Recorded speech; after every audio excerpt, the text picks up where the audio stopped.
राम राम, जय श्री कृष्णा। मेरे YouTube channel मेरी दुनिया में एक बार फिर से आप सबका स्वागत करती हूँ।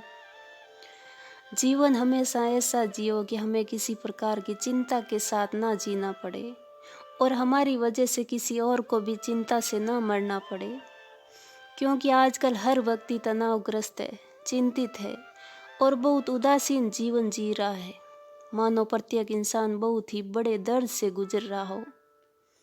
इन सब मानसिक परेशानियों की वजह से ही इंसान शारीरिक रूप से भी बुरी तरह बीमार और कमजोर हो जाता है।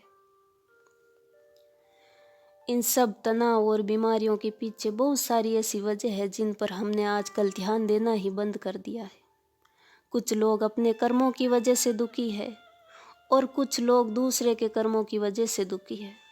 वजह चाहे कुछ भी हो, मगर थोड़े थोड़े सभी दुखी है। इसका मुख्य कारण यह भी है कि हम बुजुर्गों के बनाए हुए नियम, बुजुर्गों की बताई हुई बातें, बुजुर्गों के बनाए हुए रीति रिवाज और सभ्यता और संस्कृति को पूरी तरह से छोड़ चुके हैं। पुराने जमाने में लोग प्रणाम करते तो भी अपना माथा चरणों में पूरी तरह से टिका देते थे। माथा पूरी तरह जमीन पर टिक जाता था और फिर जितने नम्र होकर प्रणाम करते थे उतनी ही नम्रता से बड़े बुजुर्ग अपने दोनों हाथ फैलाकर दिल की, हृदय की गहराइयों से आशीर्वाद देते थे। वो आशीर्वाद मनुष्य के जीवन को धन्य बना देता था।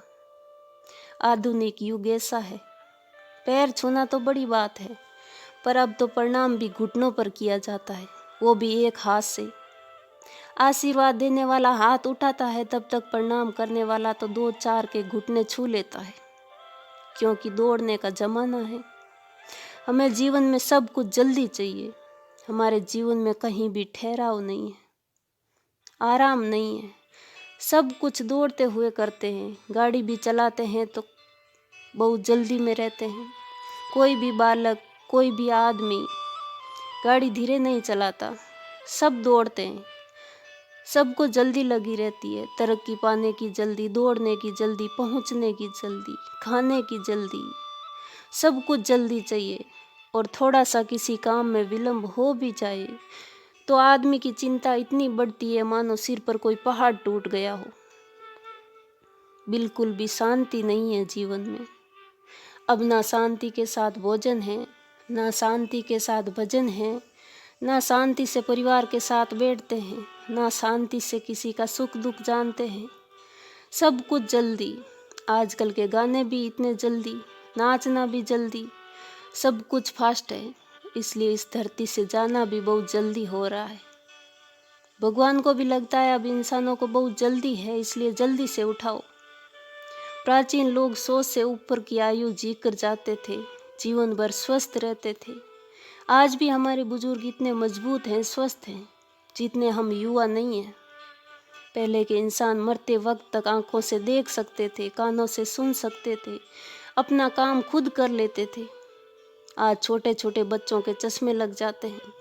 2 कदम चलते हुए सांसें रुक जाती है, बाल सफ़ेद हो जाते हैं, बहरे हो जाते हैं। छोटी सी उम्र में भी ऐसा लग रहा है कि शरीर अब साथ नहीं दे रहा है। ज़्यादा देर काम नहीं कर सकते, बैठे नहीं रह सकते, खड़े नहीं रह सकते। सब कुछ बेवक्त होने लग गया। जो काम 10 की उम्र में करना था वो काम 5 की उम्र वाले बच्चे कर रहे हैं, और जो काम 20 की उम्र वाला करना था वो काम 10 की उम्र वाले कर रहे हैं। 40 वाला काम 20 की उम्र वाले कर रहे हैं, और 60 की उम्र वाले काम तो अब बिल्कुल बंद हो गए। 60 की उम्र आती भी नहीं है, और आ भी जाए तो भी इंसान को फुर्सत नहीं है कि मुझे क्या करना चाहिए।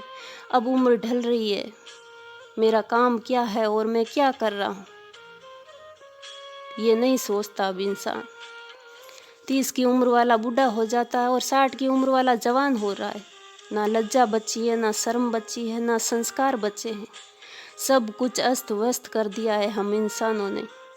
कारण यही है कि हमारी स्वर्ग के समान दुनिया थी, पर हमने सब कुछ छोड़कर इस दुनिया को दूषित कर दिया।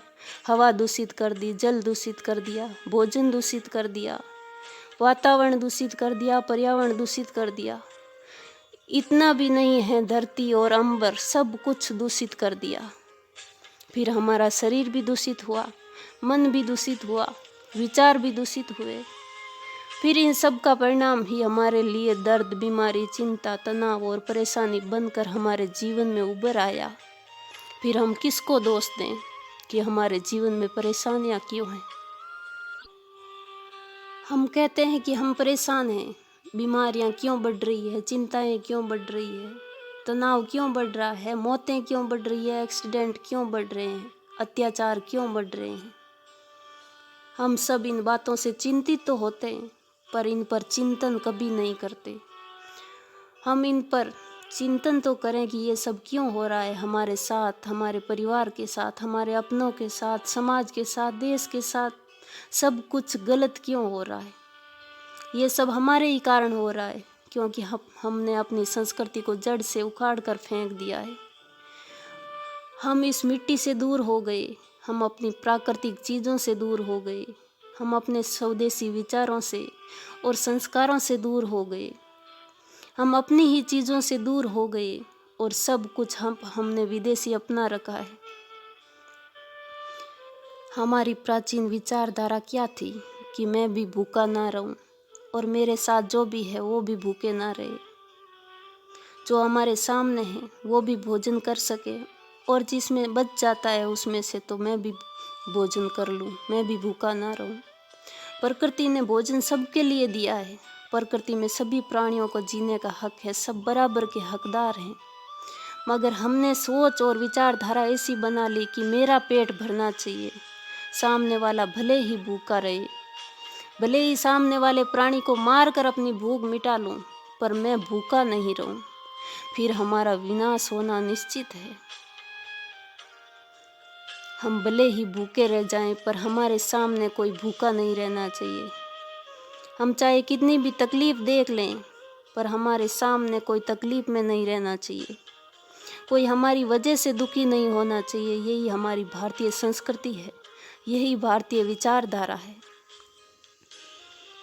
हमारा देश वो देश है जहाँ दूसरों का हित देखा जाता है, जहाँ दूसरों का सुख देखा जाता है, जहाँ त्याग है, योग है, तप है, मर्यादा है और जहाँ हर पल परोपकार है। अपने देश की इन विचारधाराओं से हमेशा जुड़े रहो। हमारे देश की हर चीज़ हमारी बड़ी से बड़ी परेशानी को दूर करने की ताकत रखती है। आप अपने देश के धर्म, संस्कृति, सभ्यता और प्रकृति से हमेशा शांतिपूर्वक जुड़े रहिए, फिर जीवन की हर तकलीफ हमेशा के लिए दूर हो जाएगी। जिस तरह हमारा परिवार हमारे लिए सब कुछ है, उसी तरह हमारा देश भी हमारे लिए सब कुछ है। तो अपने देश और देश की मिट्टी से हमेशा जुड़े रहिए। वीडियो अच्छा लगा तो लाइक शेयर करना मत भूलना, और चैनल को सब्सक्राइब नहीं किया है तो सब्सक्राइब ज़रूर कर लेना। जय श्री कृष्णा।